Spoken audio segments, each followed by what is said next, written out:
Yes, I'm wearing my sweats. I just got back from a big work trip. Went to Colorado. It's the second time I've been there for a new landscape project.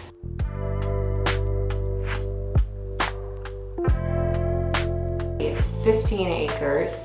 And so basically what I dreamed up for this space was a series of different outdoor activities that the owners and their guests can enjoy, like, you know, in the winter, sledding with a rope tow, cross-country skiing, bonfires, you know, in the summer there's horseshoes and bocce.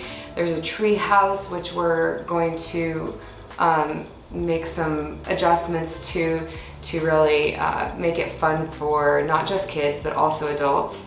There's a lot of cool planting and things to do as well, which is so different from LA where I normally work, because I'm learning about all the different spruce trees and the fir trees and, you know, the mountainous wildflower species.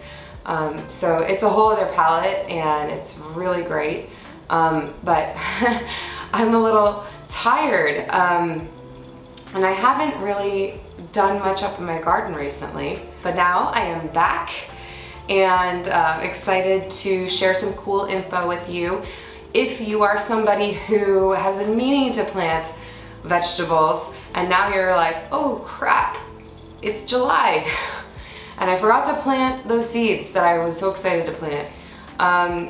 Truth is, it is kind of late, that's true. However, there are a few different things that you can still plant from seed. Corn can still be planted this time of year. Lettuces, any leafy vegetable, because those kind of take less time to mature, you can plant those still. So corn, leafy vegetables, peas and beans. Peas and beans are also very quick.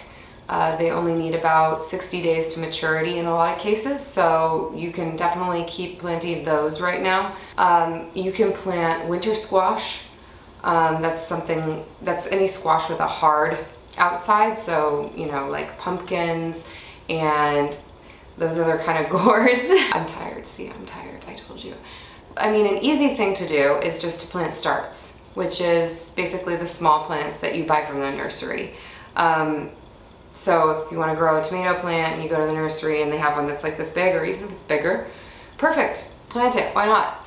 I have my tomato starts that I did myself from seed, and then I transplanted them into my garden 2 months ago, and now they're huge. They're like 6 feet tall, and they're growing tomatoes, which haven't quite ripened yet, but they're almost there. And what I could do is I could now plant some more starts, more tomato starts, and then I could extend my harvest. And I can do that because I live in Southern California, so I'm not really up against the cold front like a lot of people in the Northeast are, other parts of the country. So that's one of the great things about gardening in Southern California. You can have successive planting, meaning you plant, you know, one crop of beans and tomatoes or whatever early in the spring, and then you plant another one in the midsummer from starts.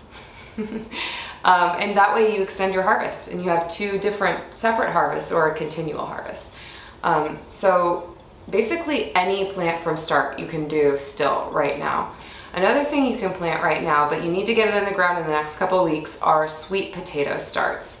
You can actually buy the sweet potato slips from a number of different companies. I'm sure they're all kind of picked over right now because with COVID everybody is so excited about gardening. But if you find sweet potato slips, you can put them in the ground until probably mid to late July at the latest. They do need some time to mature, and you want to be harvesting them around Thanksgiving time, so you need to give them the time to do that. If you aren't able to find sweet potato slips, you can actually grow your own by cutting off the eye of the sweet potato and sticking it in some water and letting the leaves grow.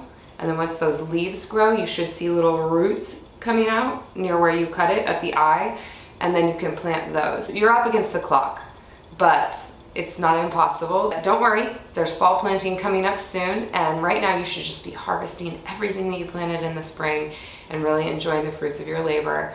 I've really enjoyed getting pictures from a lot of you who have been showing me your cucumbers and your tomatoes and your beans and your zucchini and your kale. It warms my heart. You're all such good students. Keep it up, and let me see what you've been working on. All right, guys, I know that was a simple one, but like I said, it's been crazy busy with all the landscape stuff. I feel so lucky that I have all of this going on. I have been learning so much and having a great time while doing it. I got to borrow one of the ranger hats and pretend like I was Ranger Sarah for a while. So I'll be going back out there, you know, probably every couple of weeks in the near future to start getting all of these ideas and making them a reality. If there's anything else that you really want to know about, let me know. Send me a message, write a comment on the video, and I would love to talk about what you want to know about. So don't forget to like and subscribe, guys. It's really good to see you here every week. Sending all my love to you. Happy summer. Bye.